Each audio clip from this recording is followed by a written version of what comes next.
During our class videos, you may hear our poets and playwrights use terms that are new to you. We have created a list of key terms and definitions that you can refer to at any point during our video lectures. This list is available on the Videos and Readings class page, where you can read it or download it as a PDF. If you would like to find and review these terms while you watch each class video, you can stop this video, go back to the Videos and Readings class page, and download the PDF. There you can play this video in each of the following class videos. If you have any questions about these terms, we encourage you to ask your teaching team in the weekly class discussions. Tameka Cage Conley is a literary artist who writes fiction, poetry, plays, and essays. She received a doctoral degree in English in 2006 from Louisiana State University, where she was a recipient of the Huell Perkins Doctoral Fellowship, and is currently an MFA student in fiction at the Iowa Writers Workshop. Hello, everyone. I am Dr. Tameka Cage Conley. I just completed my first year at the Iowa Writers Workshop as a fellow in the fiction program. But in addition to that, I also write plays, poetry, essays, and most recently a libretto titled A Gathering of Suns, which premiered 3 or 4 nights ago in Pittsburgh, Pennsylvania. For that play, I was approached by Pittsburgh Festival Opera, and they asked me to create something surrounding social justice, and I had free reign over what I might choose. And because police brutality is the most imminent chokehold I feel on the African American community, I chose that.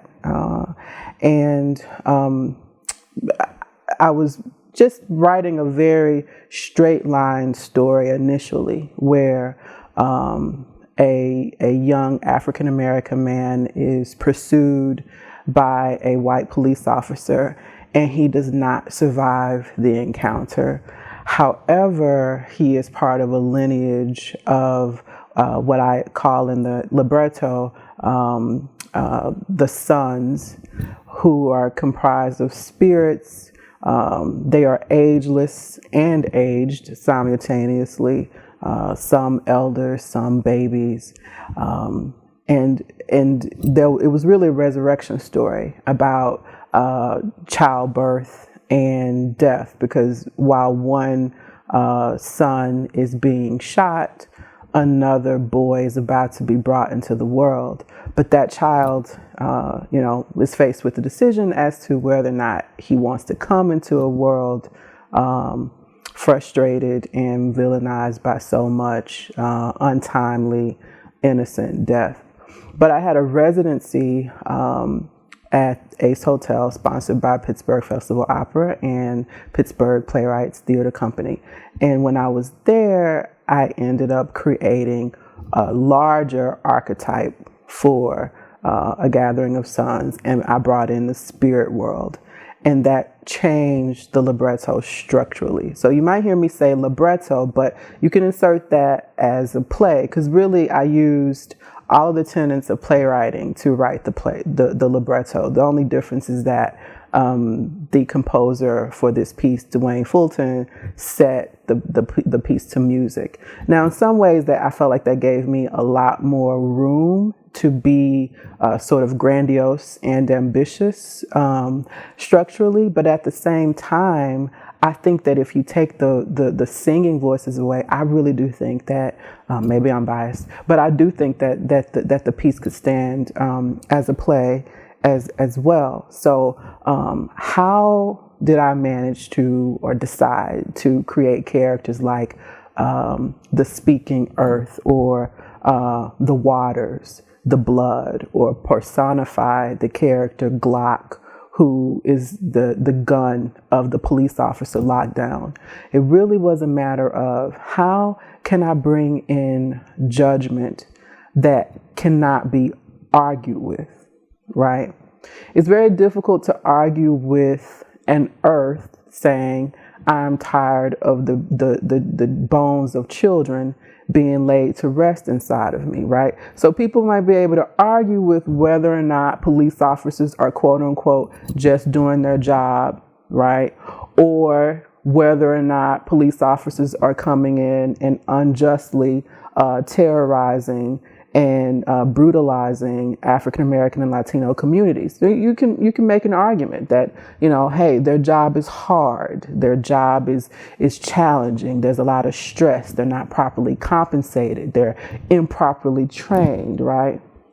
But I think that it's a larger, more difficult issue to argue with the sky, to argue with the blood, to argue with the spirit world. And I needed the spirit world to enter into this piece in order to bring about a judgment that is larger than human opinion.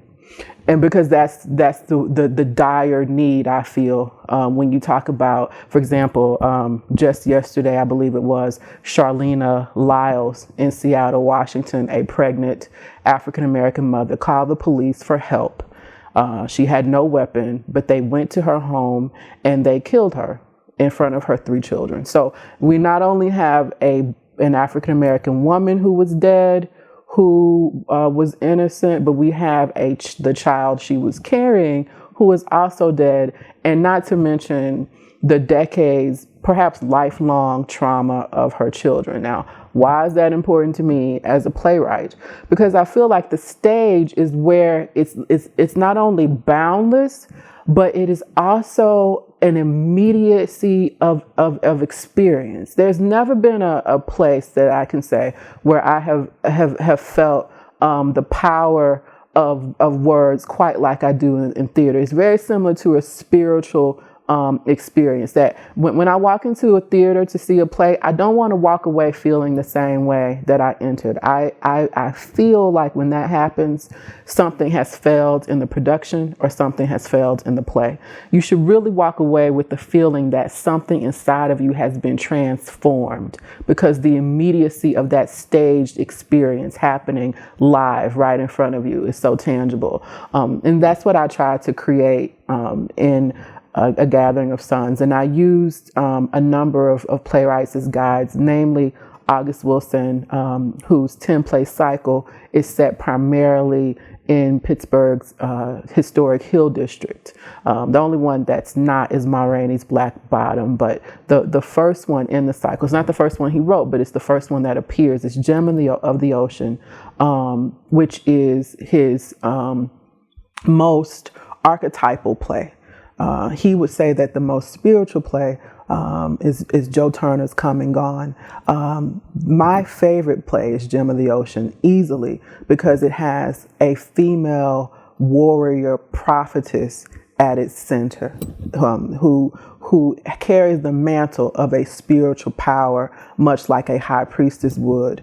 She holds memories beyond that of her own existence. In the play, we're led to believe that she's almost 300 years old, but we also understand that her real name is not even Esther. So we kind of see how August Wilson plays with characterization. So in similar ways, in my libretto, A Gathering of Sons, I was interested in creating a world that was both tangible and intangible. So tangible characters are, for example, Victor and his mother, Victoria. City, who is an African-American police officer, and his wife, Violetta, who is expecting their first child. So these are very tangible life experiences where you have one mother who is grieving a son and then 2 parents who are welcoming one. So that's a tangible world. But the intangible world is the spirit world. The intangible world is the sky that has a voice, the earth that has a voice, the blood and the waters that have voices. And then the chorus of men who are made up of the sons who are of the spirit world as well. So I wanted to be able to, straddle both of these worlds, but put these worlds in conversation. And the way that I did that is when with Lockdown, the police officer who shoots Victor, he has to go before these spirits to face his judgment. And so we have his human form actually in conversation, in a rather embattled conversation, for his soul, for his spirit, for his basically doing what in this play or in this libretto, what is not often done in our, actual society, he has to pay for his sins. He has to give an account of what he has done.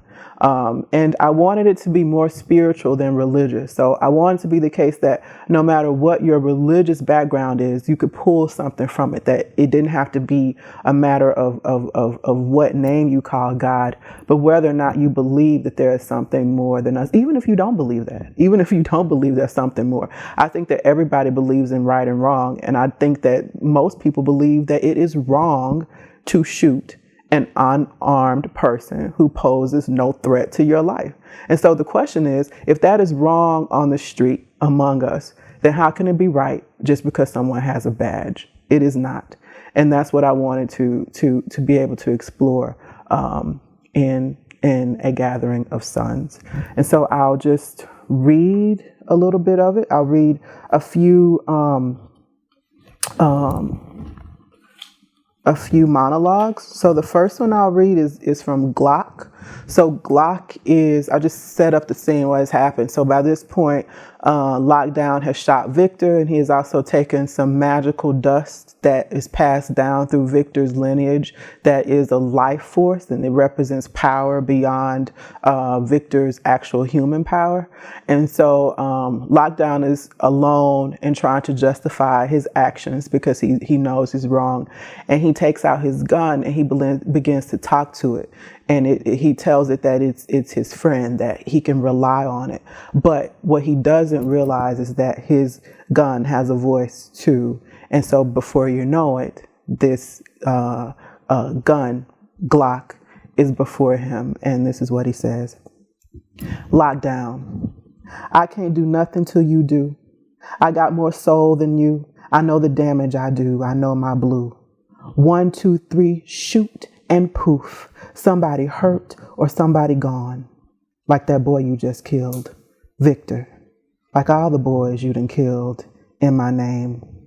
Sometimes I hum. The shock of me fills a room. Bullets light into a young boy, and I hear the wails go up. But what can I do? The only power I got is the power in you. When you weak lock down, I'm weak. When you puff up, I puff up. When you buck, I buck. I can't do harm till you do harm. One boy was 17, another was 12, another a father of 3. You a cop, so you can kill to no end and never get punished. But you not one lockdown, you many. You hold on to me tighter and more holy than a woman. You a murderer, and I'm done with you. But before I go, I ought to tell you, since we've been together so long, they ain't done with you. So that character was a complete surprise to me, right? And so part of playwriting, I think, is about, one, being surprised by what you are capable of creating a space so wide that there isn't any limitation. And how do you do that? Well, you might start off with a structure, right? With asking yourself, well, what kind of story is this? So I knew, for example, with this libretto, which is often the case in much of my work, that the natural world was not the only world in which I was utilizing to tell the story. So bringing in the supernatural enabled me to create a structure that was a little bit more limitless, right? So if you are writing a story where it's a very straight line, set in realism, then doing something like this just in a few moments probably won't make as much sense on the page. But if you know that is the realm that you want to work in, it kind of leaves you with, I would say, a number of options and a lot of different choices that you can make as the writer. So I'm feeling like part of the struggle, I'll say part of my struggle was that this is a new form for me. And so I had to ask myself, okay, how am I going to approach a form that is a bit unique? Now, I had written plays before, but I'd never written a libretto. And part of the challenge was, how trying to not feel forced to think like the composer, because I don't write music. I know nothing about it. If you show it to me, I'll be like, oh, it's like, that's like calculus or algebra or some advanced math to me. I don't know what that is. So what I did was I just pulled from what I knew as a playwright, and you want action, you want dialogue, you want magic, you want all those things that are very gripping, as gripping as you can be, almost with every line. You don't want to waste any words. Almost every line has to keep the audience on its seat. And how do you actually do that?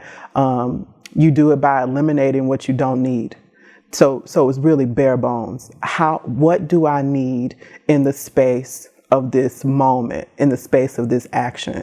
And anything that you don't need is just almost like a brainstorming. You edit that out. You just, even if it's beautiful, just cut it. Because the magic will be so much better once you actually have what's honest.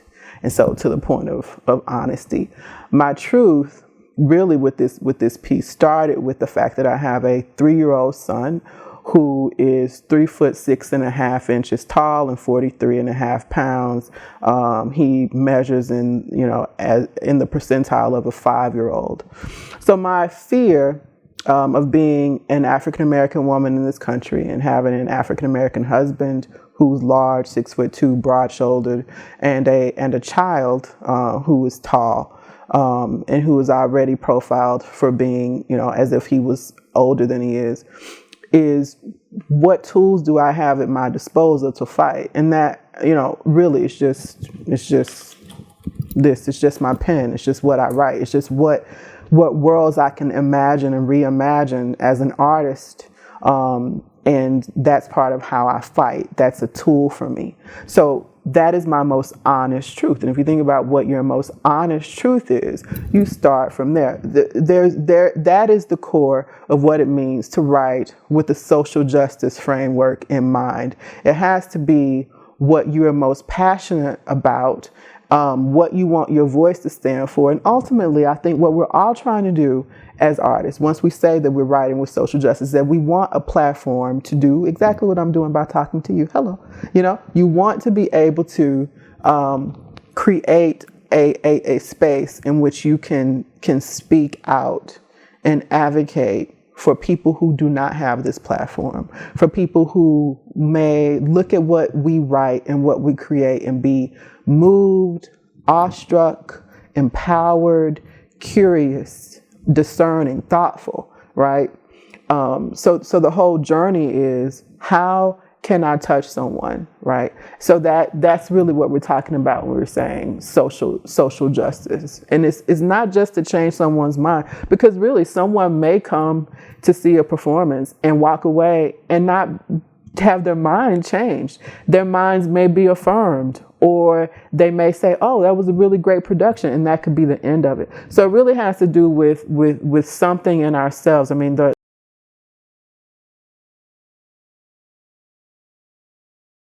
great writer Chris Abani says that we become writers not because we have a story to tell, and not even because we have talent. He says it's because we have a wound that we are constantly in need of trying to heal. And when the first time I heard him say that, I just was completely blown away, and I thought, that's it. I've been waiting my whole life to hear someone say that. And that's precisely what I feel. So when we're writing with the social justice cause, it's because something hurts us.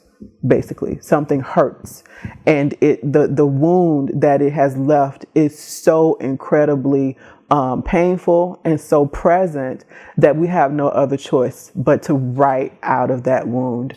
And so how do we do that in a way that is edified by craft? I want to bring in just this small excerpt from a monologue by Aunt Esther in August Wilson's Gem of the Ocean, and then I'll say at the end why I chose it. That was like my June bug. I lost my June bug, Mr. Citizen. Oh, that was a sad time. The darkest day I ever did see was the day I lost my June bug. You ever looked at a piece of rope, Mr. Citizen? God made that rope. It comes right out the ground. You twist and weave it all together and you get a rope. Rope can help you do a lot of things. You tie it around a bucket and you can get water out of a well. You can tie things together with a piece of rope. God made the rope. It's man who sometimes gets in the way of God's creation and turns it over to the devil. Did you ever have love, Mr. Citizen? I've seen people have love and didn't know it. I had love and didn't know it. It's like money. You can't ever have enough. Now, I chose that because it took me, I've probably seen this production on stage at least 3 times. And I've read this play so many more times than that. But it took me very recently to realize that in a very subtle way that only August Wilson could do, he's really talking about lynching here. That's the way I read it. That this is a lynching reference, all right? In this play in which an ancestral spirit has embodied the mortal form of a woman who is a former slave. And we don't know necessarily if she herself is a former slave, which I think she is, but she is carrying a lineage of many former slave women outside of her. She actually is a former slave because she has her bill of sale. But what's important to think about here is that her bill of sale may not just be her own bill of sale. It could be the woman before her, her predecessor, who passed this power on to her, right? But what we definitely know here is that there is almost, if you read it, you might think, well, what does a rope have to do with what she's saying? And by the way, this is Citizen Bartlow. What has happened is that he steals a bucket of nails in order to sell them. There was a man named Garrett Brown who was accused of having stolen the bucket of nails, and he jumped into the river and refused to come out, and he drowned. And so Citizen has gone to Aunt Esther to get his soul washed because he feels the blood of this innocent man on his hands when he knows that he's the one who has stolen the bucket of nails. So this is all Aunt Esther's effort into getting him to a place where he can accept his wholeness and be a free human being.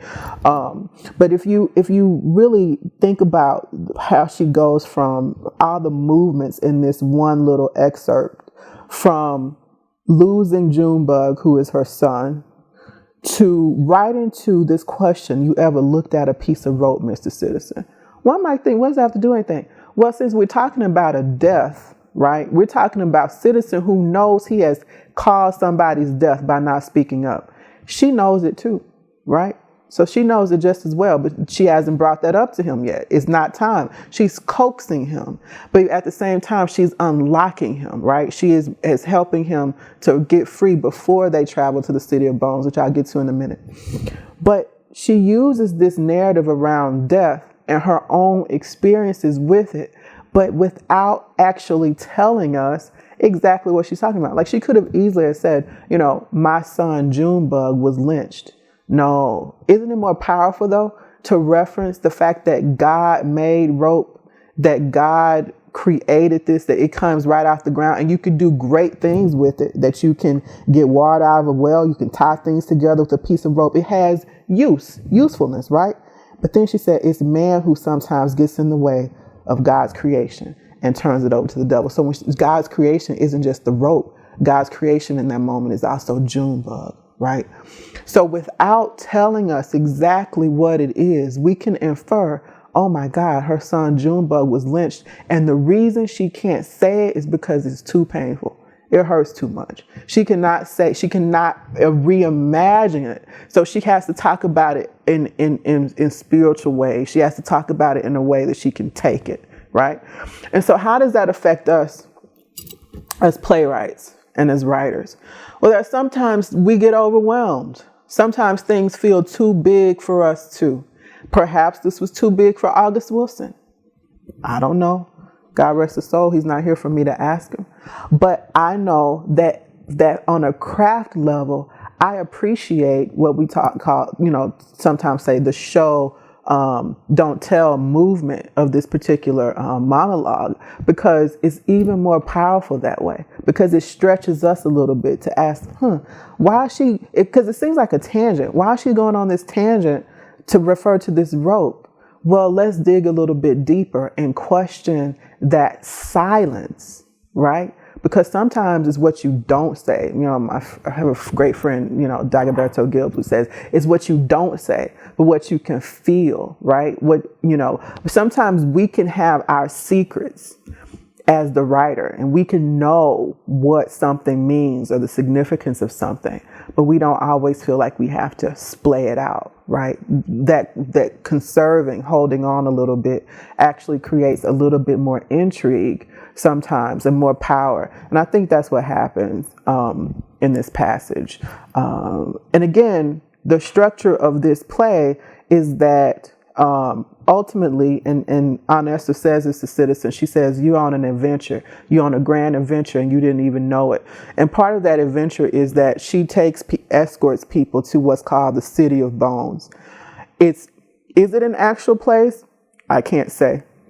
But in the spirit world, it is. You know, in the spirit world, one can travel to the City of Bones. And it is literally a city made from human bones. And it is in reference to all of the millions of enslaved Africans who did not survive the treacherous Middle Passage, whereby Africans were stolen from the coast of West Africa and brought to various parts of the United States, the Caribbean, and England. In Europe. So that's one of the powers of Gem of the Ocean, is that the world is very expansive. Now, what if the question is, well, okay, what if my world is not that type of world? What if I'm not using magical realism? What if that is not the structure that I'm leaning towards? Well, then the question becomes, what do you believe about what you're writing, and what do you believe about the story you're telling, and how are you willing to put your characters in such tension?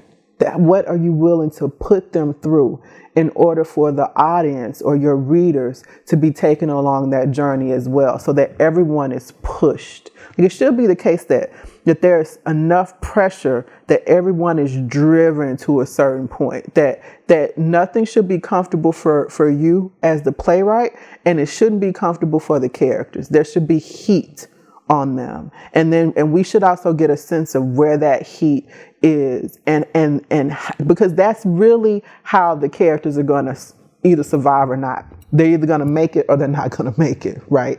And then as the playwright, we get to choose whether they're going to make it or they aren't going to make it.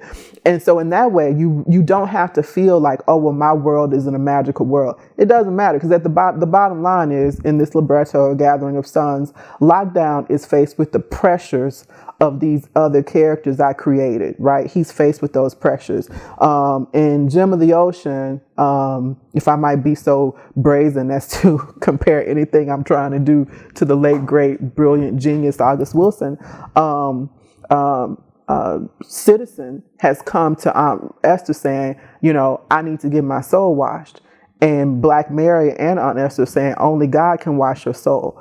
But Aunt Esther is guiding him to a journey of self-confrontation, that he has to see himself and he has to repent for what he has done in order to become a whole person and utterly to fulfill his destiny.